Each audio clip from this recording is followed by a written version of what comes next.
नासदीय सूक्त। ब्रह्मांड जिसकी कोई सीमाएं नहीं है, कोई अंत नहीं है। इसकी लंबाई, चौड़ाई, ऊंचाई और गहराई अनंत है, पर इसकी रचना कैसे और क्यों हुई? नासदीय सूक्तों को सृष्टि की रचना के मंत्र के रूप में भी जाना जाता है। ऋग्वेद के 10वें मंडल का 129वां सूक्त है। इसका संबंध ब्रह्मांड विज्ञान और ब्रह्मांड की उत्पत्ति के साथ है। नासदीय सूक्त में कुल 7 मंत्र हैं। नासदीय सूक्त हिंदी में। इस जगत की उत्पत्ति से पहले ना किसी का अस्तित्व था और ना ही अनस्तित्व, अर्थात इस जगत की शुरुआत शून्य से हुई। तब कुछ भी नहीं था। तब ना हवा थी, ना आसमान था और ना उसके परे कुछ था। चारों ओर समुद्र की भांति गंभीर और गहन, बस अंधकार के अलावा कुछ नहीं था।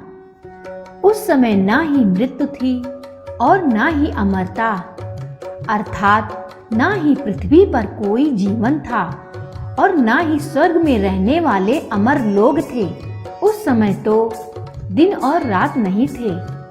उस समय तो समय भी नहीं था। बस एक अनादि पदार्थ था जिसे प्रकृति कहा गया है, अर्थात जिसका आदि या आरंभ ना हो और जो सदा से बना चला आ रहा हो।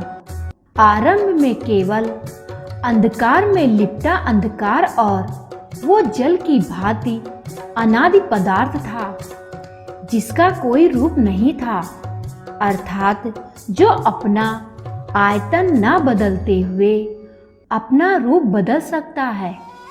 फिर उस अनादि पदार्थ में एक महान निरंतर तप से वो रचयिता अर्थात परमात्मा अर्थात भगवान प्रकट हुए।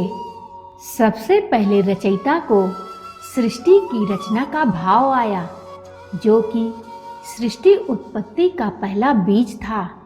इस तरह रचयिता ने विचार कर अस्तित्व और अनस्तित्व की खाई पाटने का काम किया।